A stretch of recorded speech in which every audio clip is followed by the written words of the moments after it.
Om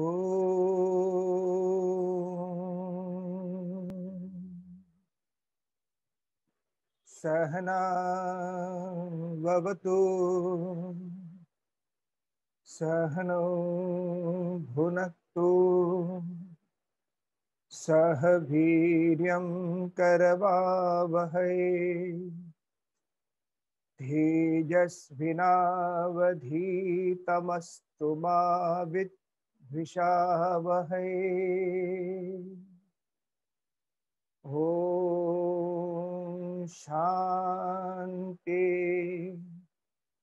Shanti Shanti. Om, may He protect us both. May we both enjoy together. May we both exert together. May our studies become brilliant. May we not become disputatious and hate each other. Om, peace, peace, peace. Welcome back to the classes.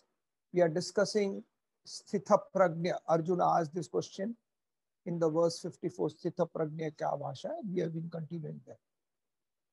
So a realized person's attitude in the world was referred to in the last class, if I'm not mistaken. Ya nisha sarva bhutanam tasyam jagrati samyami yasyam jagrati bhutani sa nisha pashyato mune. That which is night for bhutanam, everybody, there the wise person stays awake. Where it is daytime for the whole world, there the wise person sleeps. It just indicates the thoughts are so different from the worldly so-called people, so-called worldly people. So the whole idea is, when the world thinks money is the most important focus, the spiritual person, the self-realized person, understand it that it is only a means to sustain myself in life.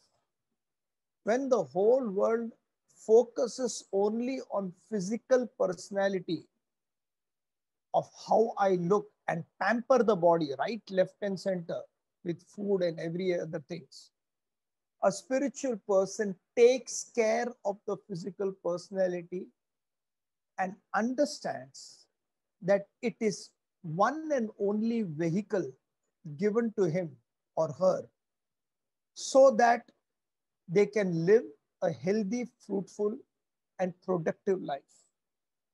So the thought remains the same. Here, at the mental level, where the world understands, or what the world understands as love, is all nothing but attachment. What are the difference between attachment and love? Attachment is born of selfishness, where the prime quality of an attached person is, he or she tells the other person, you function according to these qualifications and then I love you. So you do this, you do this, you do this, you do this, and if you fulfill all these criteria, then I love you. Love is exactly ulta. Love is never forcing the other person to do what he or she doesn't want to do. They just let everybody be. Love is a natural fragrance which flows from one person to another. Like a flower in a valley of flowers in the Himalayas, if you see, or anywhere for that matter. When the rose gives its fragrance, it doesn't give fragrance with any ulterior motive. There are no conditions to it. It just gives. Similarly, this is true love. True love is where the focus is what is better for the other person. Beautiful. When that attitude is there of what is good for you, I will do, automatically this kind of love is reciprocated. When it is not reciprocated, that means you understand that there is a clause of attachment. If you do this, you are a good daughter. If you do this, you are a good son. If you do this, you are a good husband or wife or whatever. So love is this attached. So what the world understands love, and the whole world is saying, I love you, basically it's attachment.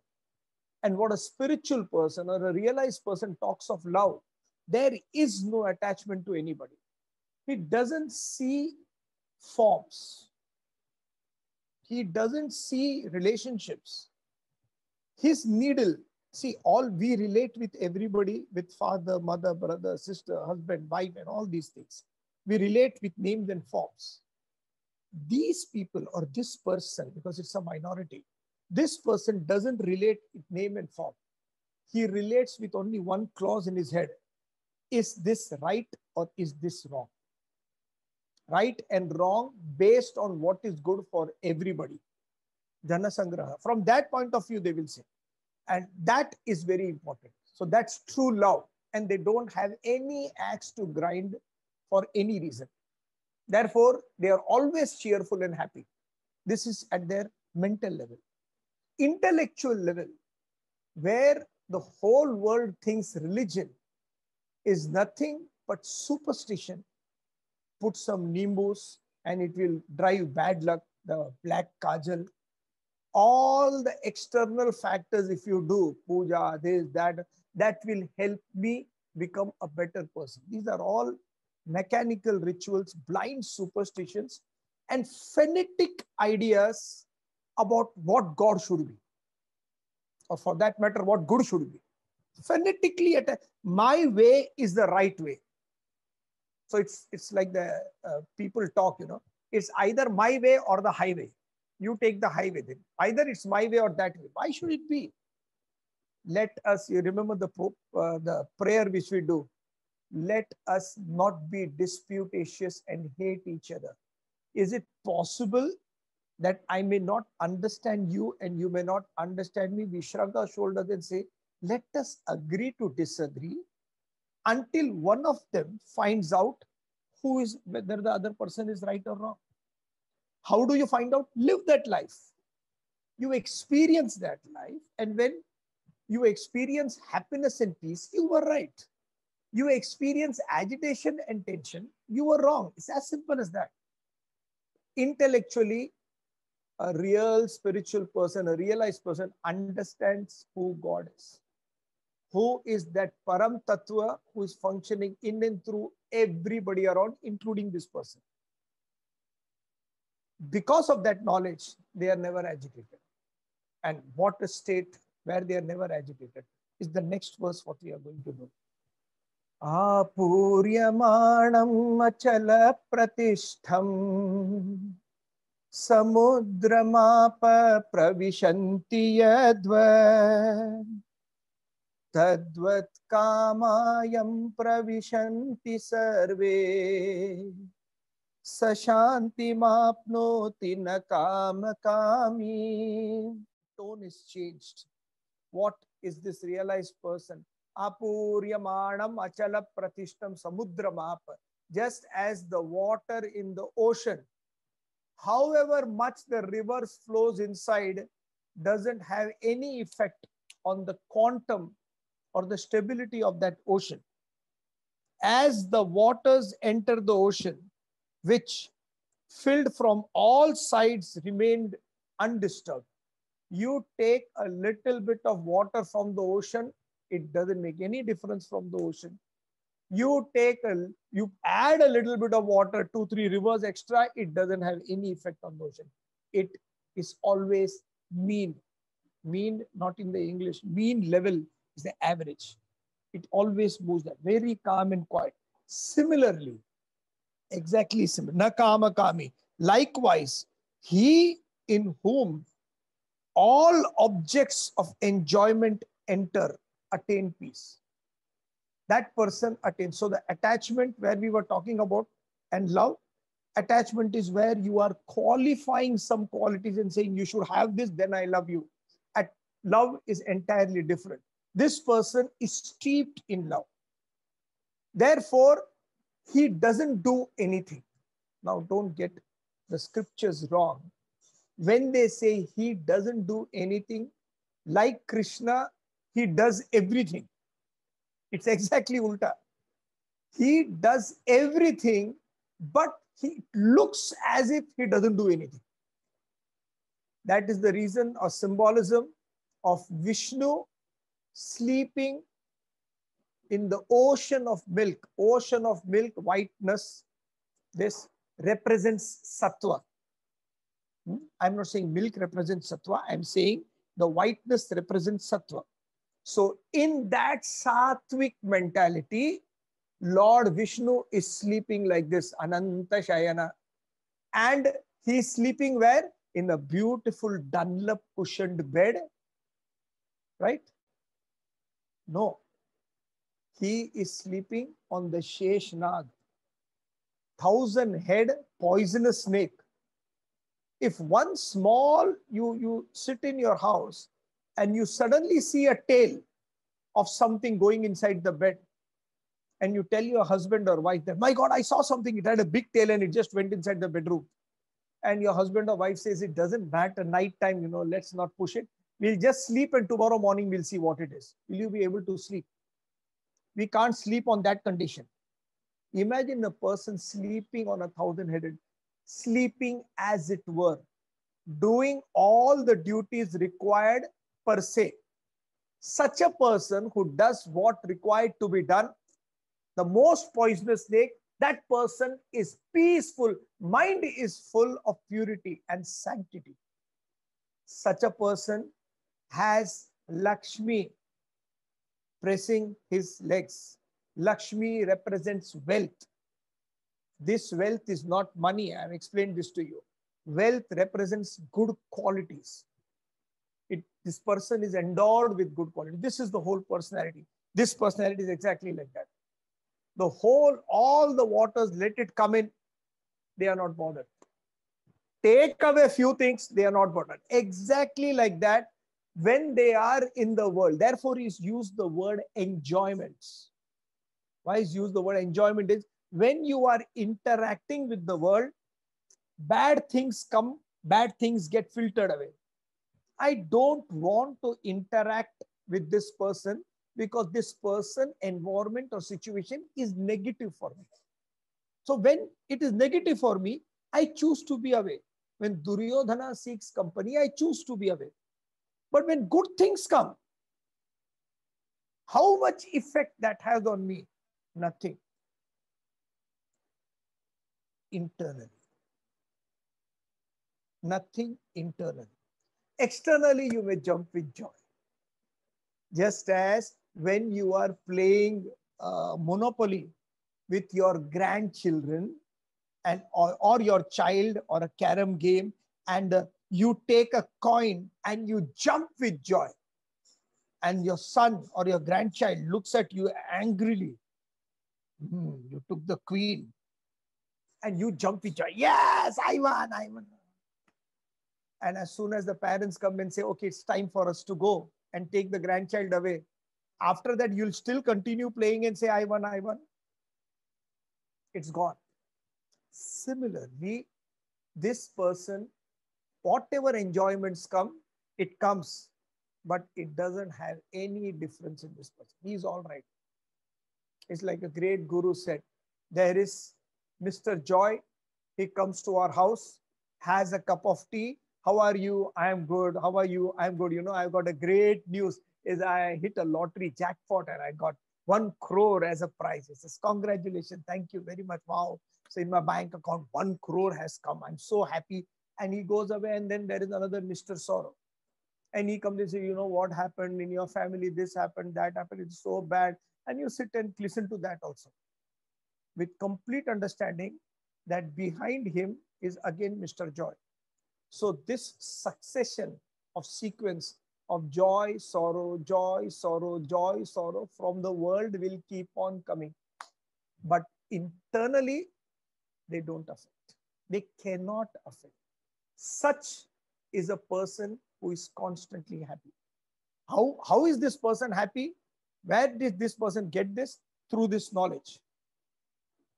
Learn the knowledge We are supposed to learn the knowledge and then live.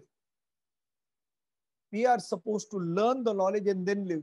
What happens is, majority of people live their lives, and after living their lives, they learn this knowledge. There was this person who was the greatest archer in the country.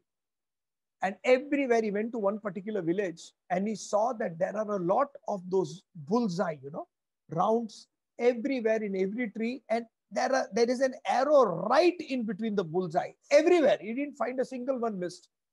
He said, who's shooting this? So they all showed him to one person. That person was sitting there and he was working. He said, Maharaj, I tried with all my accuracy. 98% success rate is there. But yours, I've seen wherever I said, this is this person, arrow is right at the bullseye. How did you manage it? He says, do you want to learn? Yes, of course I want to learn. I'm ready to become your student. Right. Then you have to give Guru Dakshina. And then I will explain to you, I have one secret. He says, yes, sir. What is the secret? What you do? You mark the red, blue, black zones, and then in between you draw the bullseye. And you keep it far away, and then you shoot. I don't do that. I first put the arrow, and there I mark a bullseye and everything around it. Therefore, I never miss. Similarly, most of us live our lives, already live our life. And then we want to learn. What do you want to learn? The right way of living. How? Right from childhood. What do you want to do? I want to become happy. Sir, I want to become very happy. Very good. How can you achieve happiness? Do you know how to achieve happiness? Yes. Temporary associations with everything around, whether it's materiality or sensuality or people, material people or sensual people, perhaps will make me happy. No. A selfish person can never be happy. So the great Swami Ramtirtha gives this diagram. First category says the whole world you see is divided into zones. One, it is into minerals. The other, there is vegetation. The third category is there are animals. And fourth category, there are human beings. So he's categorized human nature also into these four zones. Mineral men. Mineral, it is categorized because still there is life inside that. Protons, electrons, and neutrons are roaming inside it. It also changes, but it takes thousands of years to change. Within, motion is going on. Similarly, there are mineral men. Mineral men are men who are selfish to the core, men and women. So I'm talking human beings, okay? Mineral people are selfish to the core. They are like this. When they talk, they are like this. In the sense, I'm not going to listen to you. I don't want to listen to you. They are never with open arms. Their thought is always on one point of view. What will I get? What will make me happy? Constantly. Irrespective of what the other person is feeling or the world is feeling. For no consequences of the world matters. They just are bothered about their own lives. This is a selfish person. I live for, so a selfish person wants my food, my drink, my this, my that, and that's it. Only me and mine. And he's most agitated because how long will the world cater to a selfish person? It's impossible. As soon as he's educated a little, that listen, you are agitated continuously because you have been selfish all your life. The spotlight of that halogen lamp is always on my head of look what's happening in my life. Wherever I go, I start talking about my life. Such a disgusting thing. आपको पता है मेरे साथ क्या हुआ? नहीं पता करना है यार. I don't want to know. So sad story started. So this, instead of this, focus on something else. And that something else is what? My family. So the person gets married and has children. Now, for the first time in his life, he is sacrificing his or her own needs for their domestic circle. This is called vegetable man or vegetable human. A vegetable, like a vegetable, they also grow, but the growth is linear. It is not expanding from the sides. It is linear. Plants can't move from one place to another. If a little bit further the water is kept and you don't give it to the plant, it will die. Similarly, these people are also relatively unselfish than the mineral person. They live for their families. Their families are the altar. God's altar is their family. My husband, my wife, my children, and that's it. 90% of the generation belongs to this category. 90. No God, nothing. This is my family. I'll do anything for my family. And if it doesn't relate to my family, jane do, forget it. What do we have to do? We are existing. It's okay. Just keep quiet. Keep quiet. Don't talk much. Whatever is happening to the country, you don't need to bother. What it's just we should be very careful. Or me, my child, I keep on doing this because this is a concave. It holds on to you. So a person who is living a vegetable life, me and my family, they are also agitated, but to a lesser degree than the mineral person. So the relative unselfishness, what the person experiences from coming from the mineral to the vegetable, is the relative happiness he experiences. So what happened? Your happiness is exactly proportional to the unselfishness you have gained. Now you are in a family, you are doing what you can, and then you go one step ahead because now you have experienced that happiness. So you have learned this trick of the more I bring into my circle, the more happier I am. That's what happened from traveling from mineral to vegetable. So now I can go from vegetable to animals. Animals is moving everywhere. It can move anywhere. It can sustain itself. Similarly, like an animal, I become an animal man. Now, I don't think about myself. I cater to my family as much as I can. But I want to cater to my clan also. We Maharashtrians should stick together. We Muslims should stick together. For all, I am doing this for all Hindus. I am doing this for all Punjabis. I am doing it for all Sindhis. I am doing it for all Gujaratis. So wherever these conditions are, those people whom even I don't know and they don't belong to the circle of me and mine, I cater to them too because there is a certain identification. My unselfishness now has increased from family to animals to community. Therefore, my happiness also increases proportionately. But when the thought comes of other community, then I start fighting. Our community needs it, the other community is doing this. So majority of the people are stuck in this. My community and your community. If you see in the political history of any world for that matter, anywhere, any country, all this politics is fighting about my versus yours, us, theirs, us, theirs. But a common person is not bothered about any of these things.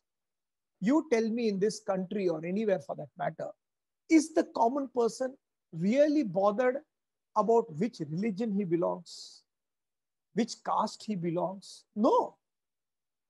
Look around. The common person is bothered whether I can have 2 more rotis for my children.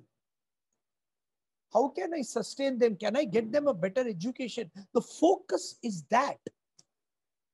But in community, my community versus your community, and the fight starts.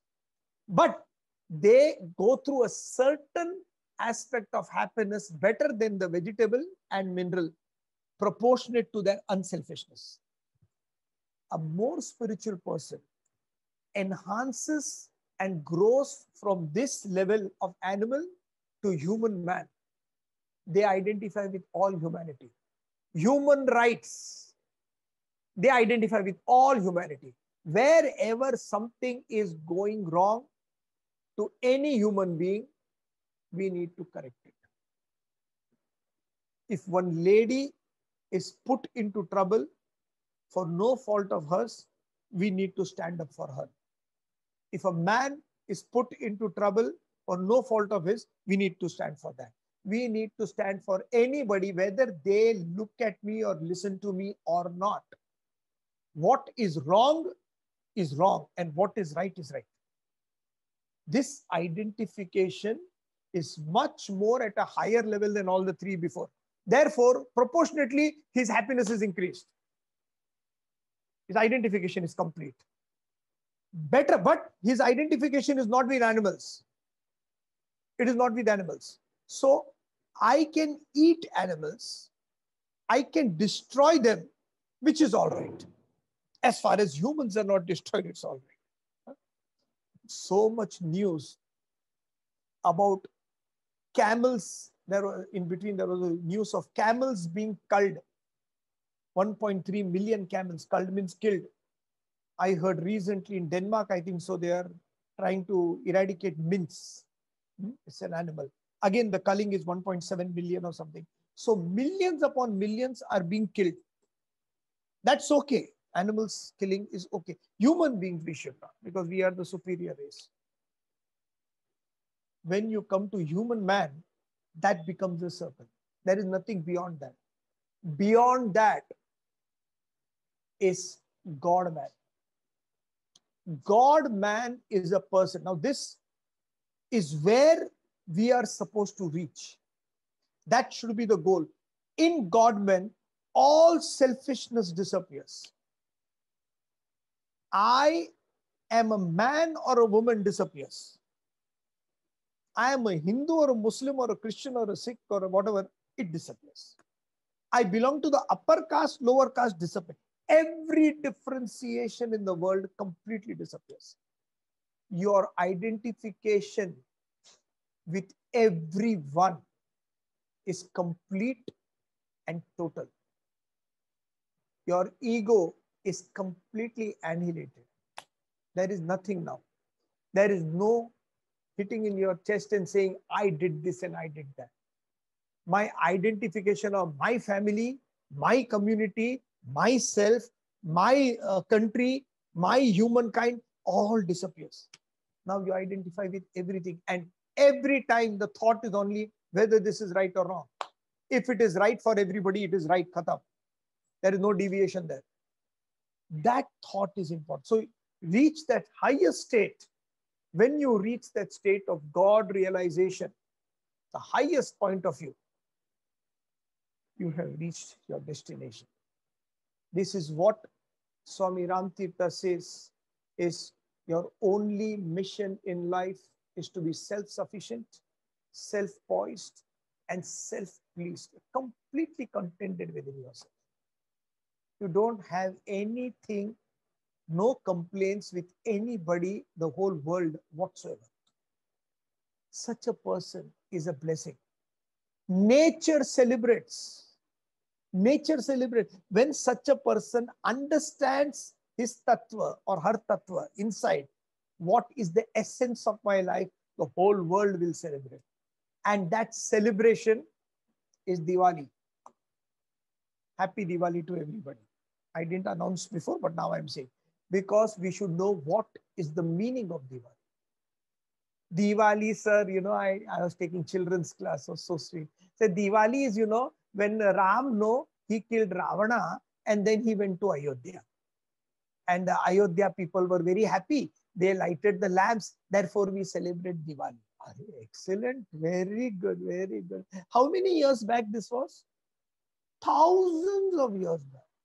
Thousands of years back, one hero killed a villain and brought his heroine back home thousands of years back, and you are lighting lamps? How absurd can that be? We need to understand the whole story of Ramayana. Now, I am not going into the details of Ramayana because story is available everywhere. You can pick up a good book and read it. There are certain points. So I'm launching now on the story of Ramayana, certain points which can be seen in a different way. So first of all, don't question anything in the Ramayana. When the episode comes, start understanding from their point of view. So whenever you're reading a question, you have to understand from the point of view of how would Rama think about it? How did Sita think about it? Dharma, from that point of view. First and important thing about Ramayana, which I'm going to tell you now, is never see the positives of any negative character. You'll learn this. Whenever I am seeing a positive of a negative character, I am trying to justify the negative character. Where there is an inner yes, a hankering towards that character. I sympathize to that character, and then some of that character comes to you. So granthas are very, very, one of the students, teachers were there, and they were saying this in the Ramayana when I was talking, that Ravana was such a wise person and such a nice person, and he was a Pandit, and he was great guy, and he was amazing. You can't, Valmiki, the great Rishi, bifurcated the text saying Ravana was bad.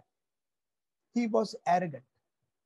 And because of his arrogance, the hero of the party, Rama, had to kill him. Now, don't go on saying good qualities there. Even if you have one negative quality, which was arrogance in Ravana, and that quality overtakes your whole personality, you will be destroyed, is the message. So don't go on praising there.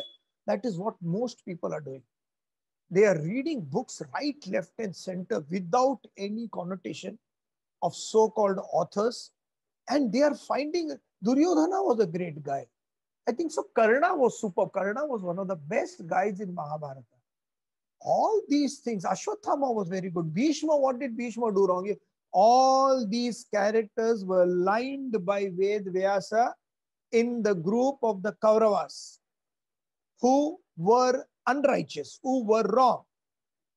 All the good people, including the God, incarnate himself, so-called, Krishna, was on the side of righteousness.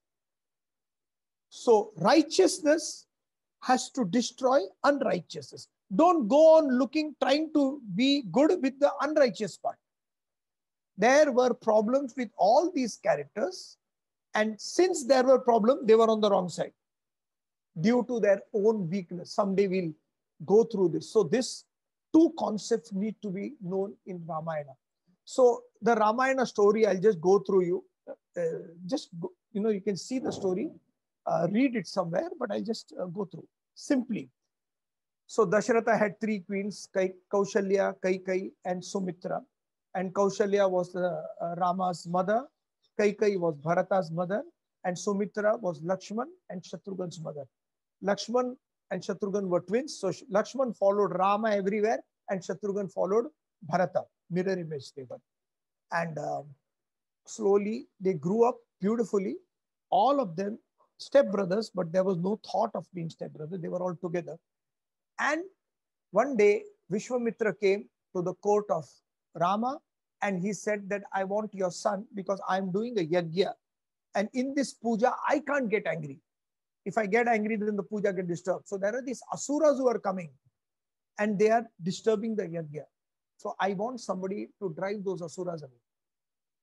He said, Dasharath was ready. He said, Chalo, thank you very much. I'm coming now. I'll do. And I don't want you. You are a king. I want your son, Rama. And Dasharatha reluctantly agrees. After a little while, he says, okay.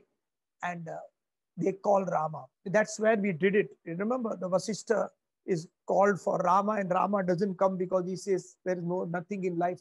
And there's a discussion between Vasishtha and Rama, which is Yoga Vasishtha, which we did when we started these classes. So Yoga Vasishtha. Then after that, Rama agrees. Vasishtha says, you better go with Vishwamitra because this is not the only purpose you are being sent. And He goes with Vishwamitra, and there Vishwamitra does the puja and he explains a lot of mantras to Rama. So the hierarchy was Vishwamitra would teach it to Rama and Rama would teach it to Lakshmana. It was like that. Lakshmana was always there with it. And then Vishwamitra said, in this forest, there is this big asura staying. Her name is Tataka. So you have to kill her. He said, Rama says she's a woman. Well, yeah, she's a woman, but she's an asura. So be careful. You have to kill her. So you have to kill her with one arrow. Don't keep on dilly-dallying. And as soon as that Tataka comes before him, he dilly-dallies because it's a woman. And a Kshatriya never lifts hand or kills a woman. And he first shoots the hand, then he shoots the leg, but then still the Tataka comes and tries to devour them. Then he kills. This is where even Rama doesn't follow the teacher's advice immediately. Why? You use your own head. The moral of the story is that. That's why I'm giving you this. Even if the teacher says do this, you think whether it is the right thing. It may be right from his or their standpoint of view. But at present, the stage of life where I am may not be the correct situation. So you choose according to your own inner nature, your own vasanas. Then Rama moves there. Then he goes to this person, Janaka, where Vishwamitra says, there is this beautiful bow and you have to lift it. He goes to the bow, he sees it. It's Shiva's bow. Everybody comes and tries, but nobody can even move it. Rama just bows to the bow and he lifts it. And while he's stringing that bow, the bow breaks. That's the strength of Rama. Young boy, must be around 14, 16 or something. And then he weds Sita. He marries Sita and all the brothers are also called and all the brothers marry in the same podium. So everybody gets married. Lakshmana gets married to Urmana, vagara, vagara. And they come home. As soon as they come back to Ayodhya, it's happiness everywhere. 2 years. And after that, he was supposed to be coronated. Rama was supposed to be king. And Rama also knew that he's going to be the crown king. All the brothers were happy that brother is becoming king. And they were all very, very beautiful family. Mantra, a maid, starts poisoning the ear of Kaikai. And she starts saying to Kaikai that, if Rama becomes the king, you know what will happen? Now you are the junior queen. Kaushalya is the eldest queen. Oh, yeah, but she's a very good sister and I love her. Correct, I agree all that. You love her and all and you are junior to it. It's okay. But Rama becomes the king. Whole life, just as you served Kaushalya, your son will be serving him. And that hits her. She has helped Dasharatha a long time back in a war, and Dasharatha promised her 2 boons. I'm not going into the depth of the story. So she calls Dasharatha and says, I want my 2 boons. He says, what are the 2 boons? He says, 1, send your son Rama away for 14 years. 2nd, I want Bharata to be crowned as king. Very reluctantly, he sends Rama. And Rama goes away also. He just goes to Rama. Evening, he was supposed to be coronated. And he tells Rama that, this is the promise I made. And then Dasharatha says, as a king, I made promise to the queen. But as a father, I'm telling you, as a son, don't go. So you have to follow my dharma.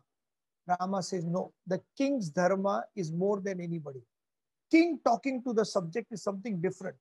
Just as my wife, my mother, my children, all that dharma towards my child, my wife, all these things are right. But when nation calls as a soldier, then that supersedes all other dharma. So I am going to the forest because in hindsight, nobody should say that Dasharatha's voice was not heard by her own son. And the son found it convenient to bend the rules because he wanted to become the king. Therefore, he did not listen. Nobody should say that. In posterior, ahead. Therefore, he leaves. He leaves. Sita also follows. And Lakshmana also follows. He goes there. Then the next episode is when Bharata comes to the jungle when he hears it. And he pleads to Rama to come back. And Rama says, no, I can't come back because I have given a promise. So Bharata, what does he do? As a brother, he takes Rama's chappals, puts it on his head, and takes it back to the palace.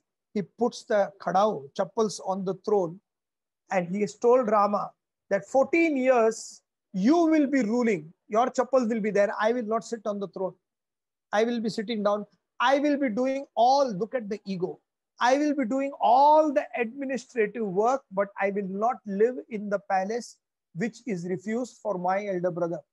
So just as my elder brother is going to live in a forest for 14 years, I am also going to go on the outskirts of the city, build a small cottage in one field and stay there.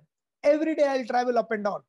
But what you are wearing, the simple grass, the simple thing, simple living, I will be copying exactly the same in the city. And if you don't come after 14 years, thinking that, let the kingdom be with me and all, I will commit suicide. I don't want to live such a life. Oh, whose sacrifice is better? I don't know. Bharata living outside, he went every day to Ayodhya. He managed the whole country, but without any arrogance. This is Rama's country, not mine. I am going out. And he stayed there for 14 years. Then, beautiful, they lived nicely. Sita and Rama and Lakshmana, very happily there. Sita was born of the soil. And she died. She died means she went back into the soil. So she represents matter, Jiva. Rama represents self, the supreme reality. When the Jiva identified with the supreme reality and both of them were living together, there were no problems, even in a forest. For 13 years, zero problems. Why? Because Sita's view, remember, Sita is not idolized as a woman. She represents all of us, Jivatma. As much as Jivatma is associated and her vision is clear towards the self, nothing can disturb it. One time, after the 13th year, what happened was Ravana hearing Shurpanaka. There is a story in between, you can read that. Ravana, in between hearing of Rama's prowess and Sita's beauty, he sent a deer called Marich and said, you go and distract Rama. And he went. And first time in her life after marriage, Sita's focus from being contented and complete with Rama, the Jivatma's focus that I am Paramatma, it shifted to the golden deer. From I am completely Atmanye Atmana Tushtaha. From that, her focus is, if I get that in the world, I will be happy. She saw a golden deer. And when she saw a golden deer, all hell broke loose. She told Rama to go. Rama went. He kept Lakshmana.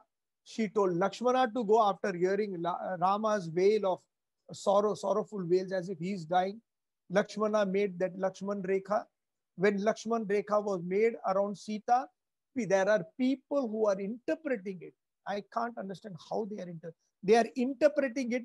Man has been putting this Lakshman Rekha all around women right from the start. Look where they have brought it. You think Valmiki, the great master, would have thought from the point of view of a man and woman? It is this Jivatma which needs to stay in the Lakshman Rekha and be careful about life and its living. Because when I am disciplined and living a particular life, I am not bothered about anybody.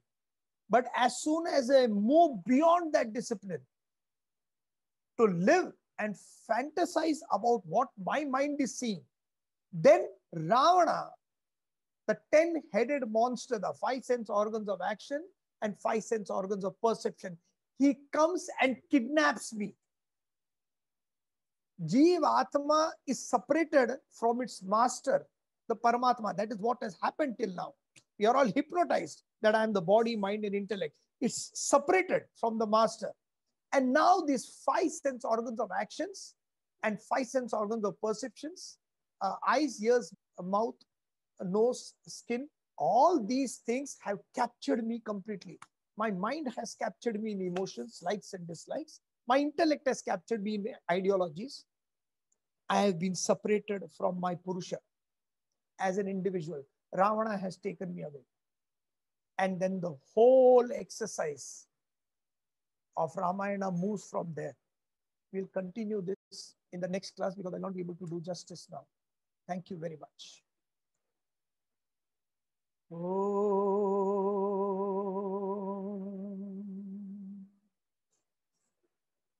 Om.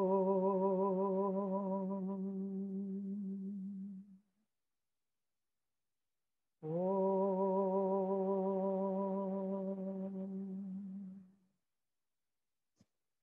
Hari Om.